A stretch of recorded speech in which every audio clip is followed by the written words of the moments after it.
மகர ராசியில் பிறந்தவர்கள் வாழ்க்கையில சந்தோஷத்தில் குறைவு வருகிறது என்றால் அதற்கு காரணம் வீடு, வண்டி, வாகனம், நிலபுலம், சொத்து நல்லா இருக்காது. ஒரு ராசி அதிபதி 4வது வீட்டில் போய் நீச்சமாகிறார். அது எப்படி இருக்கு விளங்கும். அப்போ வாழ்நாள் முழுவதும் உங்களுக்கு ஏதோ ஒரு வகைகளில் ஒரு ப்ராப்ளத்தை கொடுத்துக்கிட்டு தான் இருக்கும். வாழ்க்கையில் ஏதாவது ஒரு வகைகளில் நாம் எதையாவது பிடித்து கொண்டு மேலே வரமாட்டோமா?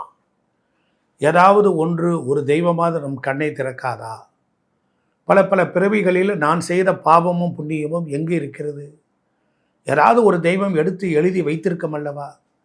ஒருவேளை இந்த பிறவியில் நான் காரணமே இல்லாமல் ஏன் அவதிப்பட வேண்டும்? ஏன் துன்பப்பட வேண்டும்? எனக்கு மட்டும் ஏன் இப்படி நடக்கிறது என்கின்ற கவலை உங்களுக்குள் இருந்தால் இந்த வீடியோ உங்களுக்கு உதவும். ஏனென்றால் நீங்கள் எல்லாரும் ஏதோ ஒரு நட்சத்திர கூட்டத்தில் பிறந்திருப்பீர்கள், ஒரு ராசியில் பிறந்திருப்பீர்கள். அந்த வகையில் மேசம் முதல் மீனம் வரை உள்ள 12 ராசிகளில் பிறந்த உங்களுக்கு ஆணாக இருந்தாலும் பெண்ணாக இருந்தாலும் நீங்கள் பிறப்பு முதல் இறப்பு வரையிலும் உங்களை காரணமே இல்லாது வந்து காத்து ரசிக்கக்கூடிய ஆற்றல் வாய்ந்த கோவில். கருவில் நீங்கள் இருக்கும் பொழுதே தீர்மானிக்கப்பட்டு விட்டது, இந்த தெய்வம்தான் உங்களை காக்க முடியும் என்று. இந்த தமிழ்நாட்டில் இருக்கக்கூடிய அற்புதமான உங்கள் ராசி நட்சத்திரத்திற்கு ரிஷிகள் தந்த, மகான்கள் அருளிய, சித்தர்கள் அருளிய அற்புதமான கோவில்களை நான் கற்றுக்கொண்ட ஜோதிடத்தில் இருந்து உங்களுக்கு தருகின்றேன். நேயர் பெருமக்களே, அதை வரிசைக்கிரமமாக சொல்லுகின்றேன். சில குணங்களையும் சொல்லுவேன், சில குறைகளையும் சொல்லுவேன். கேட்டு நீங்கள் குறித்து வைத்து கொண்டு வாய்ப்பு கிடைக்கும் பொழுதெல்லாம் அந்த கோயிலுக்கு சென்ற மாத்திரத்தில் உங்களுக்கு ஒரு வாழ்க்கை வளமாக இருக்கும். என் அருமை செல்வங்களே, இதை கடைப்பிடித்து மேன்மையடைய உங்களுக்கு என்னுடைய வாழ்த்துக்கள். வாங்க நிகழ்ச்சிக்குள்ள போகலாம்.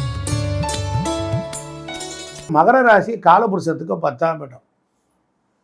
அப்போ மகர ராசிக்கு பொறுத்தளவிலே அங்கே குரு நீச்சமாவதினால் உங்கள் குழந்தைகள் வகையில் ஏதோ ஒரு மனக்கசப்பு இருக்கும். ஒரு ராசியில் ஒரு கிரகம் நீச்சம் அடைகிறது, அந்த வீட்டின் அதிபதி 4ஆம் வீட்டில் போய் நீச்சமாகிறார். 4 நீச்ச பரிவர்த்தனை. அது எப்படி விளங்கும்? வீடு, வண்டி, வாகனம், நிலபுலம், சொத்து நல்லா இருக்காது. தாய் பாசமாக இருப்பா, தாயிட்ட இருந்து பாசத்தை விட்டு வெகு தொலைவில் போக வேண்டும். ஒரு ராசி அதிபதி 4வது வீட்டில் போய் நீச்சமாகிறார். அது எப்படி இருக்கும் விளங்கும். உங்கள் ராசியே 10ஆம் இடம் கர்ம ராசி. அப்போ வாழ்நாள் முழுவதும் உங்களுக்கு ஏதோ ஒரு வகைகளில் ஒரு ப்ராப்ளத்தை கொடுத்துக்கிட்டு தான் இருக்கும். மகர ராசிக்கு சனி அதிபதியாகி மகர ராசியில் பிறந்தவர்கள் பொதுவாக ஒதுக்கப்பட்ட நடைமுறை, கடின உழைப்பு, லட்சியம், எப்போதும் வாழ்க்கையை யதார்த்தமான அணுகுமுறையோடு அணுகுவீங்க. ஒரு அர்ப்பணிப்போடும் கவனத்தோடவும் விரும்பிய அனைத்தையும் சாதிக்க முடியும். அதனால் மகர ராசியில் பிறந்தவர்கள் வாழ்க்கையில் சந்தோஷத்தில் குறைவு வருகிறது என்றால் அதற்கு காரணம் உங்களுக்கு மாற்றங்களை தரக்கூடிய குரு உங்கள் ராசியிலேயே நீச்சமடைகிறார். மாற்றம், முன்னேற்றம், அப்புறம் தைரிய வீரிய விஜயஸ்தானம். அப்போ ராசியில் பிறகு பொதுவாக காலச்சக்கர விதிப்படி மேஷத்திலிருந்து 10வது ராசி தன்னம்பிக்கை நிறைந்தவர்கள், அத்தோடு தைரியமானவர்கள், ஆழமான விருப்பங்களை உடைய, சத்தம் இல்லாமல் கடினமாக உழைப்பீங்க. தங்களுடன் தன் குடும்பத்தை சேர்த்தே உயர்த்துவீர்கள். ஏனென்றால் எப்பொழுதும் லட்சியங்களும் கனவுகளும் இயற்கையாகவே உண்டு. உங்களை நேசிக்கும் மனிதர்களை உங்கள் வருமானத்தால் காப்பாற்றவும் ஆதரவு அளிக்கவும் செய்கிறார்கள். பொதுவாக இந்த ஜாதக ரீதியாக எடுத்துக்கொண்டால் மகர ராசி பொறுத்தளவில் திருமண உறவு வாழ்க்கை குழப்பம் நிறைந்ததாகத்தான் இருக்கும்.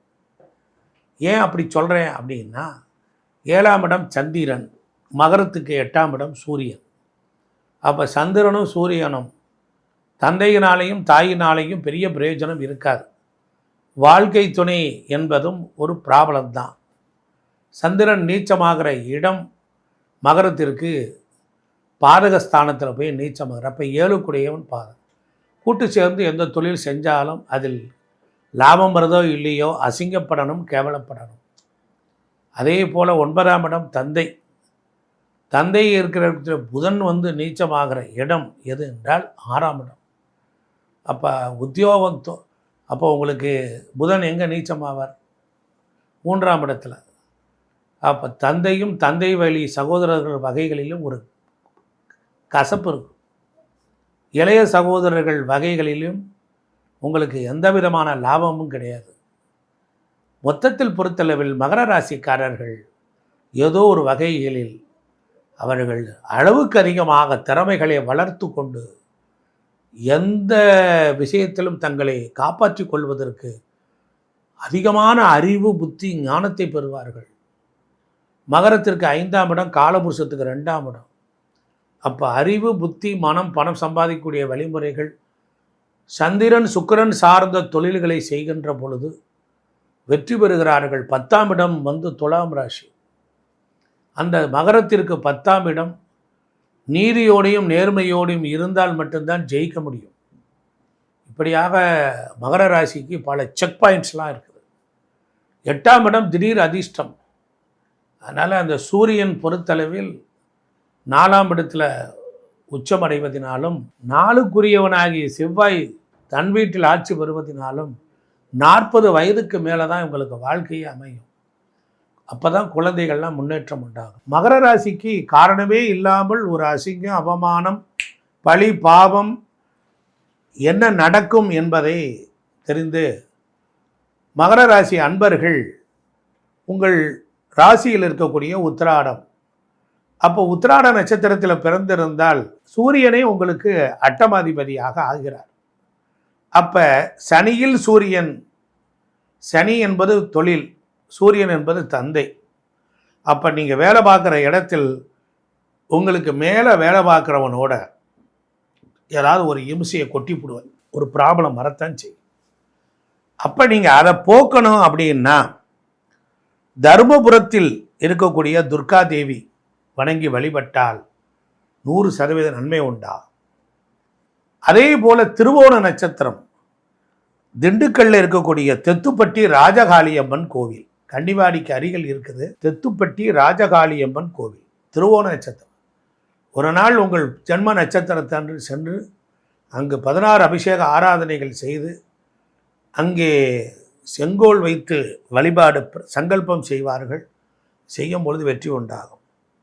அவிட்டம் நட்சத்திரம் கொடுமுடி புண்ணிய சேத்திரம் சென்று அங்கே வன்னி மரத்து அடியில் இருக்கக்கூடிய சனீஸ்வர பகவானை வணங்கி வழிபட்டால் வாழ்க்கையில் பல ஏற்றங்கள் எல்லாம் பெறலாம். இதெல்லாம் சொன்னதெல்லாம் உங்களுடைய எனர்ஜி டெம்பிள், அதாவது நம்மளுடைய சக்தியை கொடுக்கக்கூடியது. அப்போ இந்த கோவில்கள்லாம் நீங்கள் நோட் பண்ணி அதெல்லாம் கூகுளில் சர்ச் பண்ணாலே வரும். கண்டிப்பாக நம்ம சேனல் வழியாக நல்ல விஷயங்களை தந்திருக்கிறோம். பொறுமையாக கடைப்பிடித்தால் வெற்றி உண்டாகும். வணக்க நேயர்களே, இப்போ நாம் மேசராசி சொல்லியிருக்கிறோம், எல்லா ராசிக்கும் சொல்லியிருக்கிறோம். இதெல்லாம் முதல்ல நீங்கள் குறிச்சுக்கணும். ஏன்னா ஐயா வளவலன்னு பேசுகிறாரேன்னு நினைக்கக்கூடாது. உங்களுக்காகவே ஒரு 5 நிமிஷம் 7 நிமிஷம் 8 நிமிஷம் ஒரு வீடியோனா அதை முழுமையாக பாருங்கள். வேகமாக ஸ்கிப் பண்ணி போய் பிரயோஜனம் இல்லை. எல்லாத்தையும் பார்த்துட்டு குறித்து வைத்து கொண்டு அந்த வார்த்தையை 2 தடவை கேளுங்க. அது கூகுளில் சர்ச் பண்ணுங்கள், அந்த கோயில் எங்கே இருக்குன்னு பாருங்கள், நோட் பண்ணுங்கள். உங்கள் பிறந்த நட்சத்திரம், பிறந்த கிழமை அன்றைக்கி உங்கள் குடும்ப சகிதமாக போங்க. அங்கே போய் விளக்கு போடுங்கள், 6 முறை உட்காருங்கள். முதல் நாளே போய் அந்த சேத்திரத்தில் தங்கிட்டீங்கன்னு வச்சுக்கோங்க, உங்களுக்கு பிடிச்ச பாவ சாபம்லாம் போயிடும். நீங்கள் பல பிறவிகளில் உங்களுக்கு உதவி செய்ய காத்திருந்த தேவதை தான் நான் ஐயா குறித்து கொடுத்துருக்கிறேன். கண்டிப்பாக பொறுமை, சகிப்புத்தன்மையோடு கொஞ்சம் காசு செலவழித்து நிதானத்தோடு இருந்து கோயிலில் எவ்வளோ நேரம் இருக்கீங்களோ அவ்வளோ நேரம் உங்களுக்கு எனர்ஜி வரும். அதை செய்வீர்கள் என்று நான் நம்புகிறேன். கண்டிப்பாக நீங்கள் வெற்றி பெற என்னுடைய ஆசீர்வாதங்களும் வாழ்த்துக்களும். ஜாதகம் பார்க்கணும் அப்படின்னா கீழே இருக்கிற நம்பரில் கான்டாக்ட் பண்ணுங்கள், உங்களுக்கு சர்வீஸ் பண்ண காத்திருக்கேன். நன்றி, வணக்கம்.